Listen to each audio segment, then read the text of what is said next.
Hello and good morning all of you. स्वागत आहे तुमचं मेगाबिट एज्युकेशनच्या युट्यूब चॅनलवर. तर चला बघूया आजचे आपले 10 वर्ड्स, त्यांचे सिनोनिम्स, अँटोनिम्स, हिंदीमध्ये आणि मराठीमध्ये मीनिंग्स, इंग्लिशमध्ये मीनिंग आणि जे पण सेंटेन्सेस दिलेले आहेत ते सेंटेन्सेस तुम्ही एकदा ट्राय करून बघा की कसं त्या वर्डला सेंटेन्समध्ये यूज करण्यात आलेला आहे.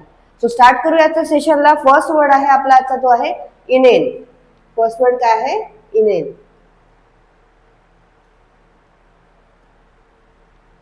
ओके, सो फर्स्ट वर्ड आहे इनेन.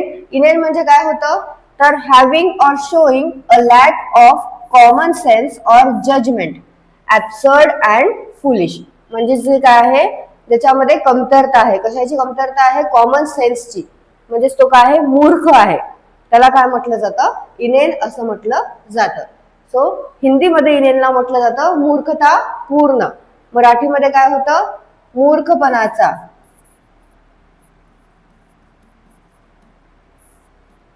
अक्कल शून्य,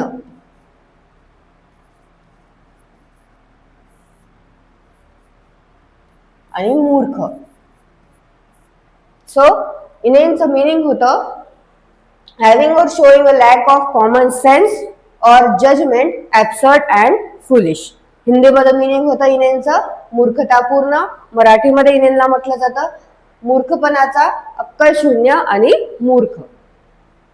सिनोनिम्स आहेत सिली, फुलिश आणि स्टुपिड.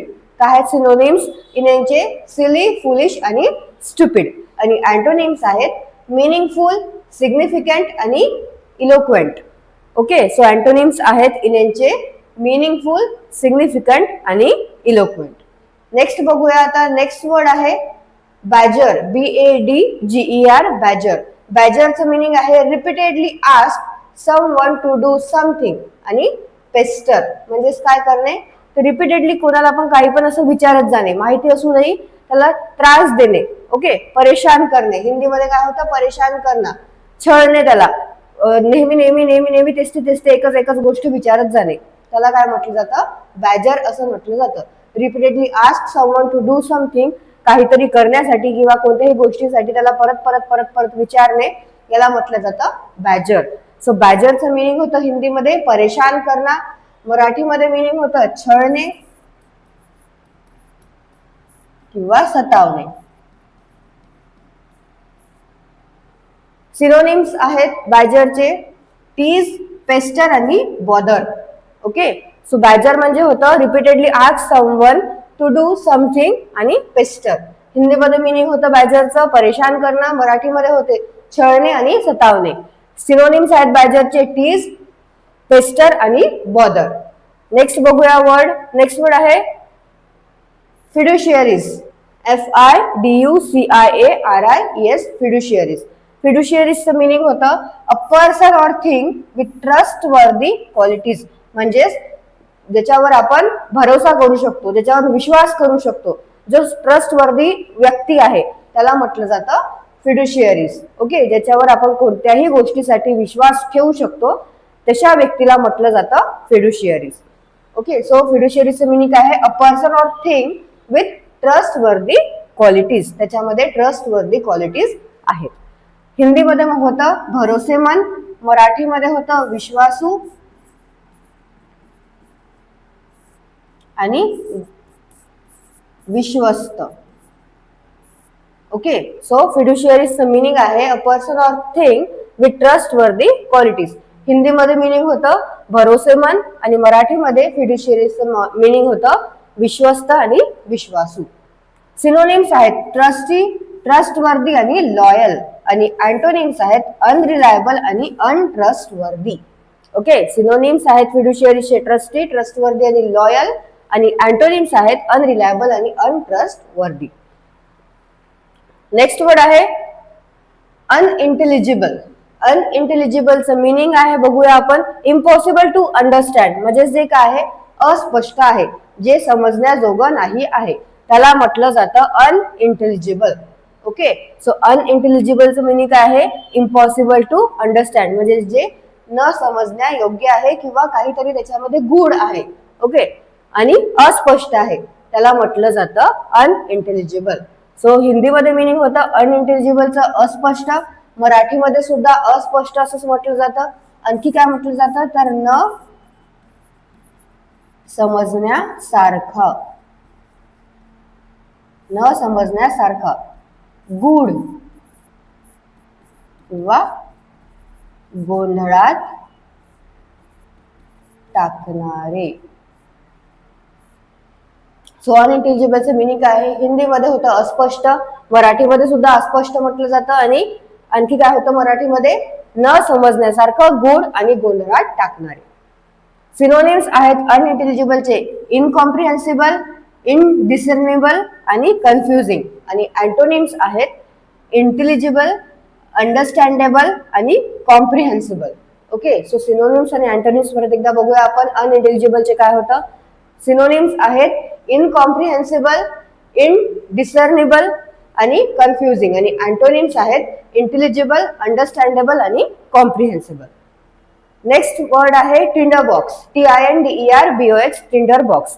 टिंडर बॉक्सचं मिनिंग काय आहे इंग्लिशमध्ये? तर a potentially explosive place of situation. Okay, a potentially explosive place or situation म्हणजेच काय आहे?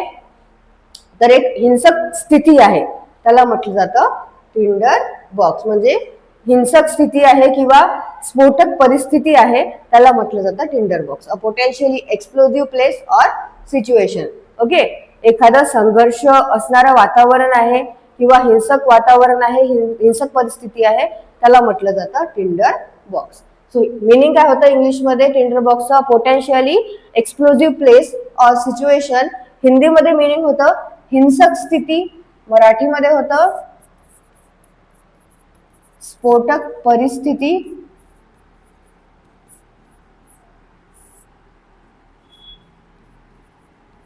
संघर्षमय वातावरण. ओके, सिनोनिम्स आहेत टिंडर बॉक्सचे व्हायलेंट, व्होल्कॅनिक आणि फेरोशियस. आणि अँटोनिम्स आहेत नॉन व्हायलेंट, पीसफुल आणि पीसेबल. परत एकदा बघूया आपण सिनोनिम्स आणि अँटोनिम्स काय टिंडर बॉक्सचे. टिंडर बॉक्सचं मिनिंग होतं स्फोटक परिस्थिती आणि संघर्षमय वातावरण. सिनोनिम्स आहेत टिंडर बॉक्सचे व्हायलेंट, व्होल्कॅनिक आणि फेरोशियस. आणि अँटोनिम्स आहेत नॉन व्हायलेंट, पीसफुल आणि पीसेबल. नेक्स्ट वर्ड बघूया काय आहे. ओके, नेक्स्ट वर्ड आहे वॅस्पिश. Okay, WASPISH. याला प्रोनाउन्स कसं करायचं आहे? वॉस्पिश. Okay, WASPISH, waspish. वॉस्पिशचं मिनिंग होतं इझिली इरिटेटेड ऑर अनॉइड. म्हणजे जो काय आहे खूप चिडचिड करतो, इझिली त्याला जर कोणी काही छेडखानी केली तर तो लवकरच त्याच्यामध्ये भडकून जातो. ओके, चिडचिड करायला लागतो, त्याला म्हटलं जातं वॉस्पिश. सो वॉस्पिशचं मिनिंग होतं इझिली इरिटेटेड ऑर अनॉइड. म्हणजे जो काय आहे इझिली त्याला राग येतो, चिडचिड करतो, जो चिडखोर आहे, त्याला म्हटलं जातं इंग्लिशमध्ये वॉस्पिश. हिंदीमध्ये मिनिंग आहे चिडचिडा, आणि मराठीमध्ये काय होतं? चिडखोर किंवा रागीट. ओके, सो वॉस्पिशचं मिनिंग होतं इझिली इरिटेटेड ऑर अनॉइड. हिंदीमध्ये मिनिंग होतं चिडचिडा, मराठीमध्ये होतं चिडखोर आणि रागीट. सिनोनिम्स आहेत वॉस्पिशचे इरिटेबल, फायरी आणि पेविश. आणि अँटोनिम्स आहेत जिनायल, फ्रेंडली आणि अफेबल. ओके, सिनोनिम्स काय आहे वॉस्पिशचे? इरिटेबल, फायरी आणि पेविश. आणि अँटोनिम्स आहेत जिनायल, फ्रेंडली आणि अफेबल. नेक्स्ट वर्ड आहे इन्क्रिसेंट. INCRESCENT, इन्क्रिसेंट. इन्क्रिसेंटचं मिनिंग काय होतं? तर relating to or denoting and increase or addition. म्हणजे ज्याच्यात काय होत आहे? वाढ होत आहे. ओके, वाढत जात आहे जे, त्याला म्हटलं जातं इन्क्रिसेंट. हिंदीमध्ये मिनिंग होतं इन्क्रिसेंटचं बढ़ने वाला. म्हणजे जो काय आहे वाढत चालत आहे. ओके, वाढत जात आहे हळूहळू, त्याला म्हटलं जातं increscent. Relating to or denoting and increase or addition. So हिंदीमध्ये मिनिंग होतं इन्क्रिसेंटचं बढ़ने वाला, मराठीमध्ये होतं वर्धमान किंवा वाढत जाणारा आणि अग्रेसर.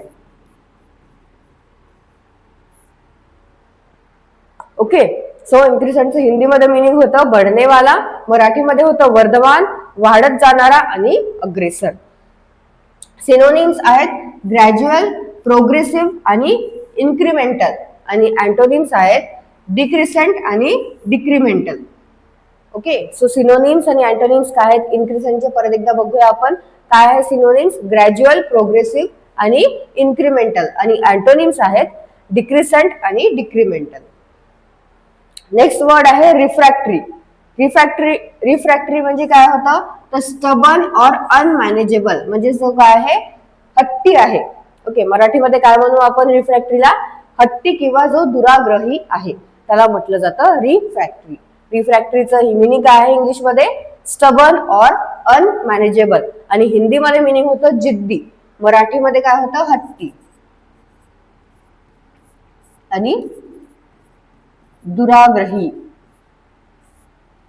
सिनोनिम्स आहेत रिफ्रॅक्टरीचे ऑब्स्टिनेट, स्टबर्न आणि इंट्रेन्सिजंट. आणि अँटोनिम्स आहेत फ्लेक्झिबल, ओबिडियंट आणि डोसाइल. काय आहेत सिनोनिम्स? परत एकदा बघूया. रिफ्रॅक्टरीचे सिनोनिम्स आहेत ऑब्स्टिनेट, स्टबर्न आणि इंट्रेन्सिजंट. आणि अँटोनिम्स आहेत फ्लेक्झिबल, ओबिडियंट आणि डोसाइल. नेक्स्ट वर्ड आहे लिएसन. LIAISON, liaison. सो लिएसनचं मिनिंग काय होतं? कम्युनिकेशन और cooperation which facilitates a close working relationship between people और ऑर्गनायझेशन. म्हणजेच काय होतं? तर संपर्क आहे किंवा संबंध आहे. कशामधले? क्लोज वर्किंग रिलेशनशिप्स आहेत. ओके, बिटवीन पीपल और ऑर्गनायझेशन. पीपल्स मधले जे पण व्यक्तीज आहेत त्या व्यक्तींमधले क्लोज वर्किंग रिलेशनशिप्स आहे किंवा ऑर्गनायझेशन्स आहे वेगळ्या वेगळ्या, त्यांच्यामधले जे वर्किंग रिलेशन्स आहेत त्याला म्हटलं जातं लिएसन. म्हणजेच काय? तर संबंध. ओके, सो हिंदीमध्ये लिएसनचं मिनिंग होतं मेलजोल. मराठीमध्ये होतं संपर्क, संबंध आणि व्याभिचार. ओके, सो लिएसनचं मिनिंग काय आहे? कम्युनिकेशन और cooperation which facilitates a close working relationship between people और ऑर्गनायझेशन.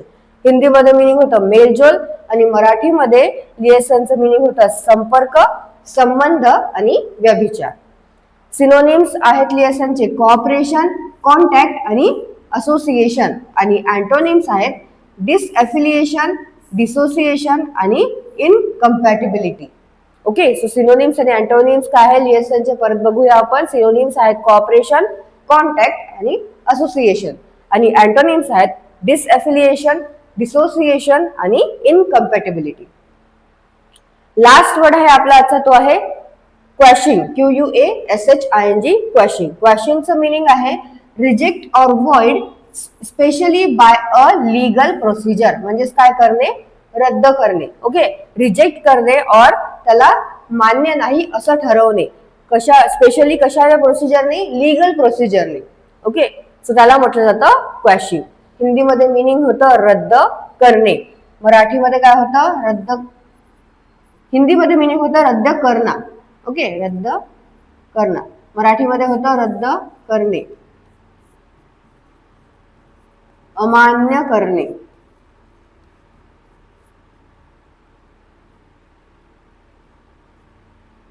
किंवा दडपून टाकणे. ओके, सो मिनिंग काय आहे क्वॅशिंगचं? इंग्लिशमध्ये होतं रिजेक्ट और void specially bye legal procedure. म्हणजेच त्याला रिजेक्ट करणे किंवा मान्य नाही असं ठरवणे, ते पण कशा? स्पेशली कशाने? लीगल प्रोसिजरने. हिंदीमध्ये मिनिंग होतं रद्द करणं. मराठीमध्ये मिनिंग होतं क्वॅशिंगचं रद्द करणे, अमान्य करणे आणि दडपून टाकणे. सिनोनिम्स आहेत कॅन्सल, रिव्हर्स आणि रिसेंट. आणि अँटोनिम्स आहेत इनॅक्ट, इस्टॅब्लिश आणि एंडॉर्स. परत एकदा बघूया सिनोनिम्स काय आहेत क्वॅशिंगचे. कॅन्सल, रिव्हर्स आणि रिसेंट. आणि अँटोनिम्स आहेत इनॅक्ट, इस्टॅब्लिश आणि एंडॉर्स. सो परत एकदा वाचून घ्या सिनोनिम्स, अँटोनिम्स आणि जे पण तुम्हाला मी मराठीमध्ये मिनिंग्स दिलेले आहेत ते एकदा नोट डाऊन करून घ्या. हिंदीमधले जरी तुम्हाला इझी जात असेल तर हिंदीमधले नोट डाऊन करा. कसं पण चालतं, फक्त तुम्हाला त्या वर्डचं मिनिंग काय होतं हे लक्षात आलं पाहिजे आणि वर्डला सेंटेन्समध्ये कसं यूज करण्यात आलेलं आहे ते सुद्धा तुम्हाला कळायला पाहिजे. ओके, सो तुम्हाला सेशन आवडलं असेल सेशनला लाईक करा, चॅनलला सबस्क्राईब करा आणि याची PDF जी आहे ती तुम्हाला डिस्क्रिप्शन मध्ये मिळून जाणार, तिथून तुम्ही डाउनलोड करू शकता. So all the best all of you and thank you.